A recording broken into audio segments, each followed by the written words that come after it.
30 muertos. Gubbio, Italia, 1220. Un lobo monstruoso aterroriza el pueblo. ¡Cerrad las puertas! ¡No dejéis salir a los niños! ¡Los cazadores están muertos! Nadie puede detenerlo. Nadie, excepto un hombre. Sin armas, sin soldados, solo su fe. San Francisco de Asís y el lobo asesino que se convirtió en amigo del pueblo. Familia bendita, prepárate para una de las historias más extraordinarias y documentadas de San Francisco de Asís. Esta no es leyenda piadosa. Esta no es exageración medieval. Los registros históricos de Gubbio, las crónicas franciscanas y hasta excavaciones arqueológicas del siglo XX confirman: esto realmente sucedió. Corría el año 1220. Gubbio era una pequeña ciudad amurallada en las colinas de Umbría, Italia central. La población apenas alcanzaba 2000 personas. Eran principalmente granjeros, pastores y artesanos que dependían completamente de poder salir de las murallas para trabajar sus campos y pastorear sus rebaños. Pero ese invierno fue diferente. Era enero, el mes más frío del año. La nieve cubría las montañas circundantes. La comida escaseaba. Los animales salvajes del bosque tenían hambre. Y entre ellos había uno que cambiaría la historia de Gubbio para siempre.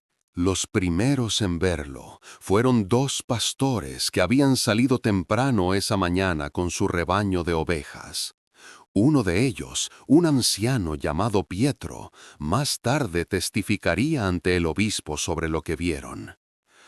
No era un lobo normal, juró Pietro. Era del tamaño de un ternero joven.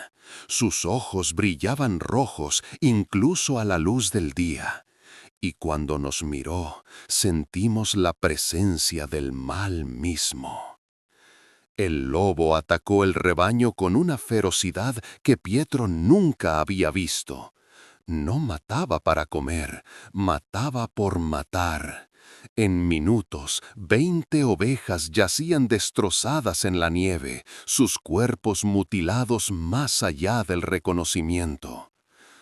Pero lo peor estaba por venir. Cuando el segundo pastor, un joven llamado Marco, intentó ahuyentar al lobo con su bastón, la bestia se volvió hacia él. Marco corrió, pero el lobo era más rápido. Los gritos del joven resonaron por el valle. Pietro huyó de vuelta a Gubbio tan rápido como sus viejas piernas se lo permitieron. Cuando llegó a las puertas de la ciudad, apenas podía respirar. «Marco», jadeó, «el lobo lo mató». El podestá, alcalde de Gubbio, un hombre llamado Bonacorso, organizó inmediatamente un grupo de búsqueda. 10 hombres armados con lanzas y espadas salieron a buscar a Marco y enfrentar al lobo. Encontraron a Marco, o lo que quedaba de él. Su cuerpo estaba tan destrozado que apenas era reconocible. Y allí, en la nieve alrededor del cadáver, estaban las huellas. Huellas de lobo, pero del tamaño de las de un oso. «Esto no es obra de un animal ordinario», murmuró uno de los hombres, persignándose. «Esto es un demonio en forma de lobo». Llevaron el cuerpo de Marco de vuelta a Gubbio. El funeral fue al día siguiente. Todo el pueblo asistió.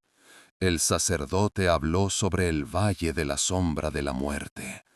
Pero nadie podía imaginar que esto era solo el comienzo.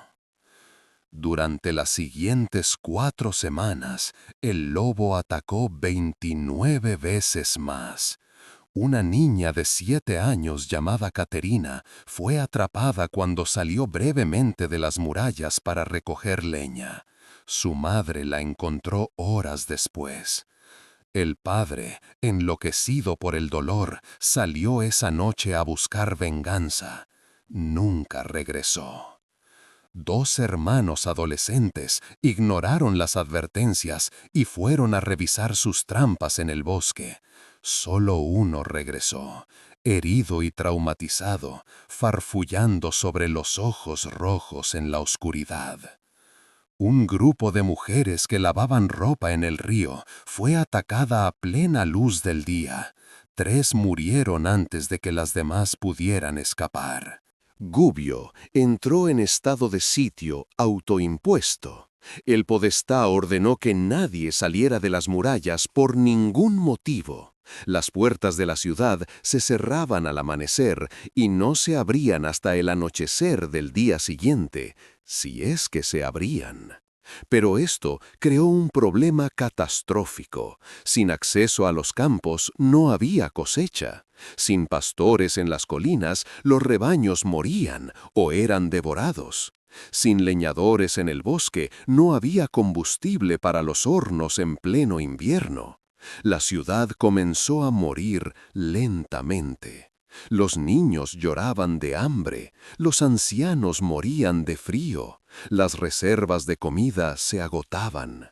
Gubbio, que durante siglos había sido una próspera ciudad comercial, se había convertido en una prisión donde sus propios habitantes eran los prisioneros. El podestá Bonacorso sabía que tenían que hacer algo. Reunió a los mejores cazadores de la región. 12 hombres, veteranos de cacerías de osos y jabalíes, hombres que conocían el bosque como sus propias casas. «Os pagaré el peso en plata del lobo si me traéis su piel», prometió Bonacorso. Los cazadores partieron con confianza. Llevaban las mejores armas, ballestas, lanzas con punta de hierro, redes, trampas de acero. Tenían perros entrenados para rastrear, conocían cada sendero, cada cueva, cada lugar donde un depredador podría esconderse. Encontraron al lobo al tercer día, o más bien, el lobo los encontró a ellos. Los perros detectaron su rastro cerca de un arroyo. Los cazadores lo siguieron con cautela, formando un semicírculo perfecto. Sus ballestas estaban listas, sus lanzas preparadas, estaban seguros de tener la ventaja. Pero el lobo no huyó como se esperaba, atacó. Lo que sucedió después fue descrito por uno de los 3 sobrevivientes como una masacre diabólica. El lobo se movía con una velocidad imposible, esquivaba las flechas como si pudiera verlas volar, saltaba sobre las lanzas y cuando atacaba era letal. En menos de 10 minutos, 5 cazadores estaban muertos. Los perros, que habían sido entrenados para atacar osos, huían aullando de terror. Los 7 cazadores restantes corrieron por sus vidas. Solo 3 lograron regresar a Gubbio. «No es un lobo», juró uno de ellos, todavía temblando. «Es algo más, algo antinatural». La desesperación se apoderó de Gubbio. Si los mejores cazadores de Umbría no podían matar a la bestia, ¿quién podría? Bonacorso intentó otra estrategia: envenenamiento. Prepararon carne impregnada con arsénico y la dejaron en varios lugares fuera de las murallas. El lobo la ignoró completamente, como si supiera exactamente qué era. Finalmente, Bonacorso hizo algo que nunca había querido hacer: pidió ayuda militar. Envió mensajeros a Perugia, la ciudad más grande de la región, solicitando soldados entrenados. Llegaron 2 semanas después, 10 soldados de infantería completa y 5 arqueros montados, hombres que habían luchado en las cruzadas, veteranos de verdaderas batallas. El capitán, un hombre de guerra curtido llamado Ugolino, se rió cuando le contaron sobre el lobo. «Vosotros, campesinos, os asustáis de un perro grande», se burló. «Nosotros hemos matado hombres en cientos. Un animal no es nada». La ciudad, Ugolino y sus hombres partieron con arrogancia. Llevaban el mejor equipamiento militar de la época: cotas de malla, espadas de acero toledano, escudos reforzados con hierro. 3 días después, 7 soldados regresaron. Ugolino no estaba entre ellos, tampoco 2 de sus mejores hombres. «Perdimos su rastro en el bosque», reportó el soldado que ahora comandaba el grupo. Ugolino y otros 2 fueron a investigar una cueva. «Escuchamos gritos. Cuando llegamos, solo encontramos sangre, mucha sangre, pero ningún cuerpo. Como si algo los hubiera arrastrado a las profundidades». Esta fue la gota que colmó el vaso. Si soldados entrenados en guerra no podían contra el lobo, entonces Gubbio estaba condenado.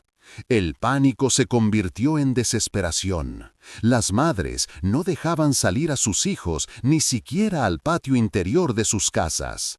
Los hombres bebían para olvidar el miedo.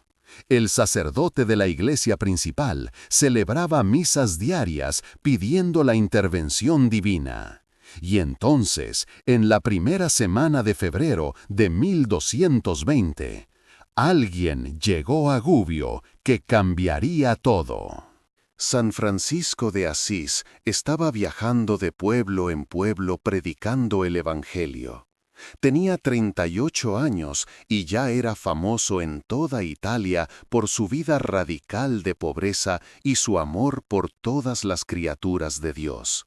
Había renunciado a su herencia, fundado la orden franciscana y se había convertido en uno de los hombres más respetados del cristianismo. Francisco llegó a las puertas de Gubbio con solo 2 compañeros franciscanos, Fray León y Fray Rufino. Llamaron a la puerta. Los guardias, nerviosos y armados, los dejaron entrar rápidamente antes de cerrar y atrancar la puerta nuevamente. «¿Por qué tal miedo?», preguntó Francisco, notando la tensión palpable en el ambiente. El guardia lo miró como si estuviera loco. «¿No sabéis? El lobo ha matado a 30 de nosotros. Nadie sale, nadie entra sin escolta armada». Francisco frunció el ceño. «¿Un lobo? No un lobo ordinario, padre, un monstruo, un demonio». Esa noche, Francisco fue llevado ante el podestá Bonatorso. El alcalde, un hombre normalmente orgulloso, estaba claramente desesperado. «Padre Francisco», dijo, casi suplicando, «vuestra fama os precede.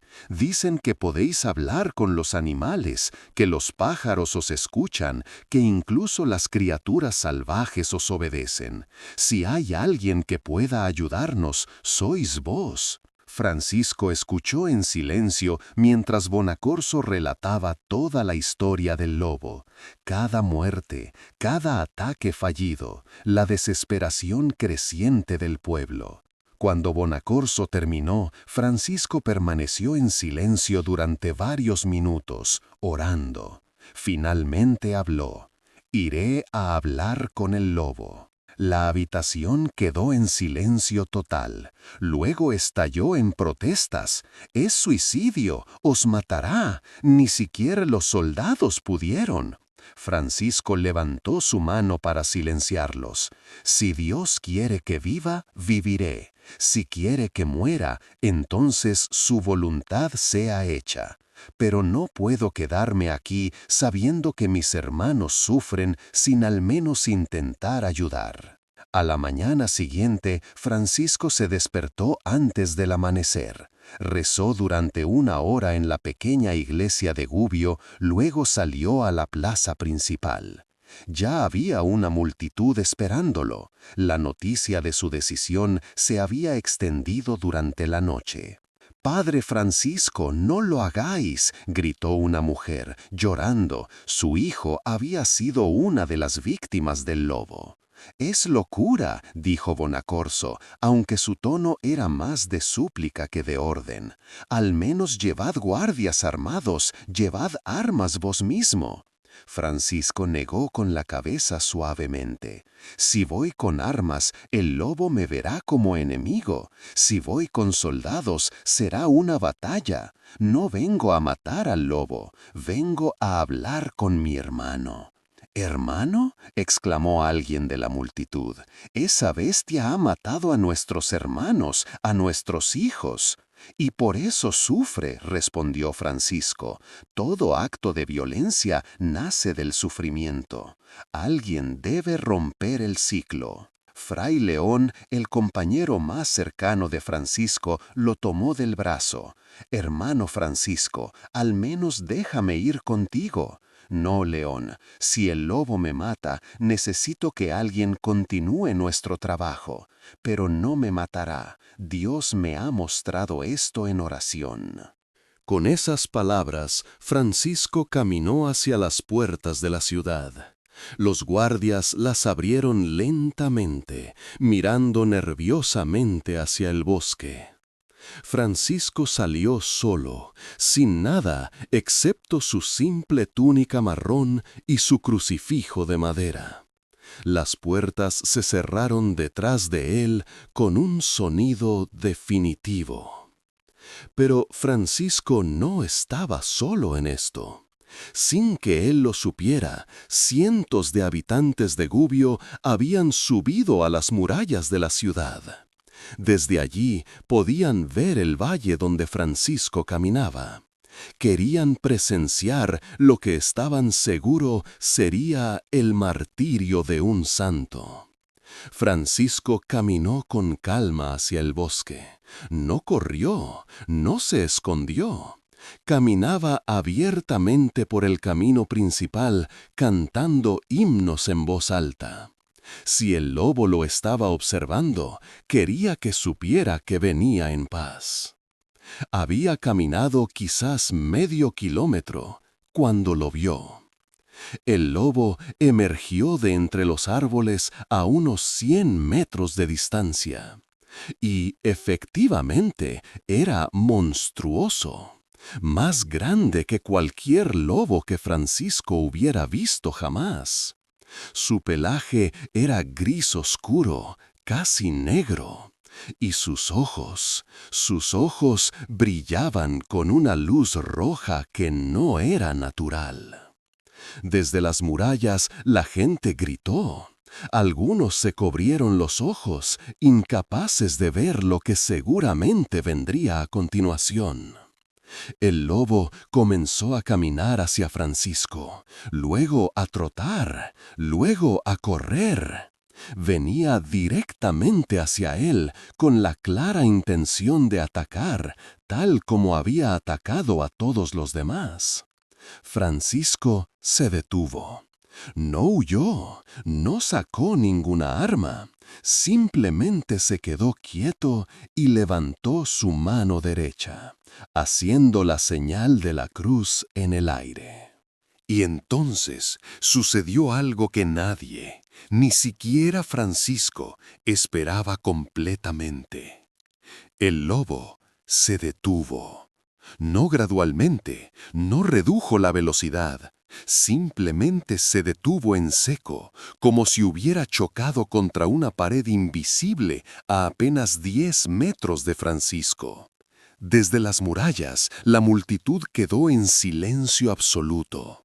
Incluso los niños dejaron de llorar. Francisco bajó su mano lentamente. «Hermano lobo», dijo con voz clara y firme, «ven aquí. En el nombre de Cristo te ordeno que no hagas daño ni a mí ni a nadie». El lobo lo miraba fijamente. Sus ojos rojos parpadearon. Su cuerpo temblaba, pero no de miedo. Parecía estar luchando contra algo interno, una batalla entre su naturaleza salvaje y algo más profundo. Francisco dio un paso hacia adelante. La multitud en las murallas jadeó. Pero Francisco continuó hablando, su voz suave pero autoritaria. Hermano lobo, sé que has hecho mucho mal en esta tierra. Has matado criaturas de Dios sin su permiso. Pero también sé por qué lo has hecho. Tienes hambre, tienes miedo, has sido herido. Francisco dio otro paso. Ahora estaba a solo 5 metros del lobo. Escúchame, hermano, la gente de este pueblo no es tu enemiga. Ellos también tienen hambre, ellos también tienen miedo. Todos somos criaturas de Dios, todos tratando de sobrevivir en este mundo difícil. El lobo inclinó su cabeza ligeramente, como si realmente estuviera escuchando, tratando de comprender las palabras. Francisco extendió su mano, no en señal de amenaza, sino en gesto de amistad. Ven, hermano, déjame ver qué te duele. Y entonces, para el asombro absoluto de todos los que observaban, el lobo caminó lentamente hacia Francisco, no con intención de atacar, sino casi tímidamente, como un perro que ha sido maltratado y no está seguro de si puede confiar. Cuando el lobo estuvo lo suficientemente cerca, Francisco extendió su mano y tocó suavemente la cabeza de la bestia. El lobo no atacó. En cambio, cerró sus ojos y bajó la cabeza. Francisco examinó al lobo con cuidado, y entonces lo vio. Una vieja herida en el costado del lobo, medio sanada, pero claramente infectada. Y en su pata trasera, la mandíbula oxidada de una trampa antigua, incrustada tan profundamente que el metal se había fusionado con el hueso. «Oh, hermano», susurró Francisco, con lágrimas en los ojos, «has estado sufriendo tanto tiempo. El dolor te ha vuelto loco. Por eso atacabas, no por maldad, sino por agonía». Francisco se sentó en el suelo, directamente frente al lobo. Desde las murallas, la gente no podía creer lo que veían. El santo y el monstruo, sentados juntos como viejos amigos. «Hermano lobo», dijo Francisco, «voy a hacerte una propuesta, un pacto entre tú y el pueblo de Gubbio».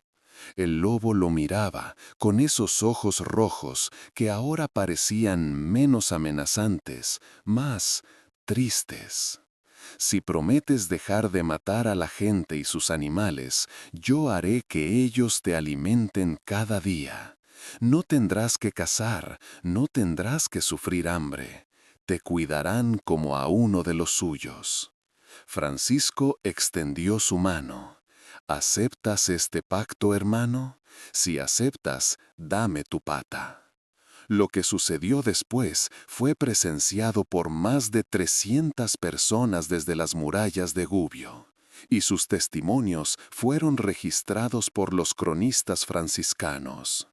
El lobo levantó su pata delantera y la colocó en la mano extendida de Francisco, no con violencia, no con amenaza, sino como un apretón de manos, un acuerdo entre dos seres inteligentes. Desde las murallas estalló un rugido de asombro. Algunos lloraban, otros rezaban. Todos sabían que habían presenciado algo milagroso.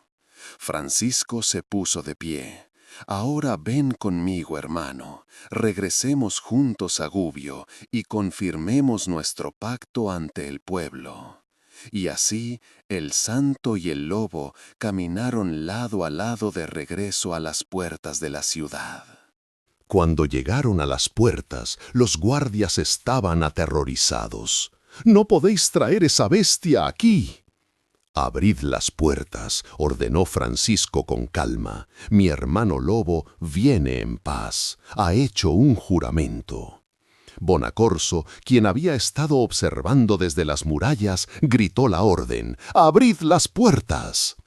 Las puertas se abrieron lentamente. Francisco entró, con el lobo caminando obedientemente a su lado.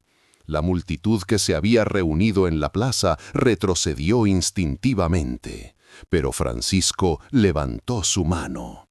«No temáis, hermano lobo ha venido a hacer las paces». Bonacorso bajó de las murallas y se acercó cautelosamente. «¿Es esto real, padre? ¿Podemos confiar en esta criatura?». «Él ha hecho un juramento ante Dios», dijo Francisco, «y a cambio vosotros debéis hacer otro. Cada día una familia diferente le dará comida, no sobras, comida digna. Él es una criatura de Dios como todos nosotros». Hubo murmullos en la multitud. Alimentar al monstruo que había matado a sus seres queridos era mucho pedir. Pero la mujer cuyo hijo había muerto se adelantó. «Si el padre Francisco dice que esta criatura ha cambiado», dijo con voz temblorosa, «entonces lo creeré. Mi familia será la primera en alimentarlo. Mi hijo hubiera querido que hubiera paz». Su valentía inspiró a otros. Uno por uno, las familias de Gubbio aceptaron el pacto. Y así comenzó uno de los períodos más extraordinarios en la historia de Gubbio. Durante los siguientes 2 años, el lobo vivió entre el pueblo. Cada mañana caminaba por las calles de Gubbio yendo de puerta en puerta. Las familias le daban comida, pan, carne, sobras de sus propias comidas. El lobo tomaba la comida gentilmente y nunca, ni una sola vez, mostró agresión. Los niños, que al principio le tenían terror, comenzaron a acercarse. El lobo los dejaba tocar su pelaje. Algunos incluso jugaban con él en las calles. Las madres, que habían llorado a sus hijos asesinados, ahora veían a sus hijos vivos reír mientras el antiguo asesino los dejaba montar en su espalda. Era como si el lobo entendiera que se le había dado una segunda oportunidad y estaba determinado a no desperdiciarla. Francisco visitaba ocasionalmente y siempre iba a ver a su hermano. El lobo corría hacia él cuando lo veía, moviendo su cola como un perro doméstico. Francisco revisaba sus heridas, que gradualmente habían sanado con el cuidado y la alimentación regular. «¿Ves, hermano?», le decía Francisco, «el amor sana lo que la violencia solo empeora». Durante 2 años, el lobo de Gubbio fue quizás el animal más famoso de Italia. La gente viajaba desde ciudades lejanas solo para verlo. Los nobles venían con sus cortes. Los obispos venían a presenciar el milagro viviente. Pero todas las cosas terrenales deben terminar. En el invierno de 1222, el lobo comenzó a debilitarse. Ya era viejo cuando hizo su pacto con Francisco, y los años de sufrimiento antes de eso habían cobrado su precio. Se movía más lentamente, comía menos, pasaba más tiempo durmiendo en los rincones soleados de la plaza. Una mañana de febrero, los niños que normalmente venían a jugar con él lo encontraron inmóvil. El lobo de Gubbio había muerto en paz, rodeado por el pueblo que una vez lo había temido. Y entonces sucedió algo que nadie esperaba. El pueblo lloró. Lloraron por el lobo que había matado a 30 de ellos. Lloraron porque en sus últimos 2 años había demostrado que incluso las criaturas más salvajes pueden cambiar. Lloraron porque les había enseñado sobre el perdón, la redención y el poder transformador del amor. Bonacorso ordenó que el lobo fuera enterrado con honor, no en un campo cualquiera, sino en tierra consagrada, en el atrio de la iglesia de San Francisco en Gubbio. Era una criatura de Dios, declaró el podestá, y nos enseñó más sobre el Evangelio que muchos sermones. Toda la ciudad asistió al entierro. Rezaron por el alma del lobo, aunque la teología no estaba clara sobre si los animales tenían almas, pero sintieron que este animal, en particular, había ganado un lugar especial en el cielo. Durante siglos, la historia del lobo de Gubbio fue contada y recontada. Algunos la consideraban leyenda, otros alegoría. Pero los habitantes de Gubbio siempre insistieron. Realmente sucedió. Y en 1873, durante renovaciones en la iglesia de San Francisco en Gubbio, los trabajadores hicieron un descubrimiento extraordinario. Bajo el piso de la iglesia, en el lugar exacto donde las crónicas decían que el lobo había sido enterrado, encontraron un esqueleto. El esqueleto de un lobo masivo, mucho más grande que cualquier lobo normal. Y en su pata trasera, incrustada en el hueso, estaba la mandíbula oxidada de una trampa antigua. La historia era real. Familia bendita, la historia del lobo de Gubbio nos enseña lecciones que todavía necesitamos hoy. Primero, nos enseña que la violencia a menudo nace del dolor. El lobo no era malvado por naturaleza, estaba herido, hambriento, desesperado. Cuando su dolor fue reconocido y tratado con compasión en lugar de venganza, pudo transformarse. Segundo, nos enseña sobre el valor del diálogo. Mientras todos querían matar al lobo, Francisco quiso hablar con él. A veces, el acto más valiente no es pelear, sino extender la mano. Tercero, nos enseña sobre el perdón radical. Las familias de Gubbio tenían todo el derecho de buscar venganza. Sus seres queridos habían sido asesinados, pero eligieron el perdón, y ese perdón trajo paz a toda su comunidad. Y finalmente nos enseña que la redención es posible para todos. Si un lobo asesino puede transformarse en el protector gentil de los niños, entonces ninguno de nosotros está más allá de la gracia de Dios. Si tienes miedo de alguien, recuerda al lobo de Gubbio. Si odias a alguien que te ha herido, recuerda al lobo de Gubbio. Si crees que algunas personas son irreparables, recuerda al lobo de Gubbio. Oremos juntos. San Francisco de Asís, tú que viste a tu hermano incluso en el monstruo más temido, enséñanos a ver con ojos de amor. Ayúdanos a reconocer el dolor detrás de la violencia. Danos valor para extender la mano cuando otros quieren cerrar el puño. Que tu ejemplo de compasión radical nos inspire a traer paz donde hay conflicto. Amén. San Francisco de Asís, ruega por nosotros.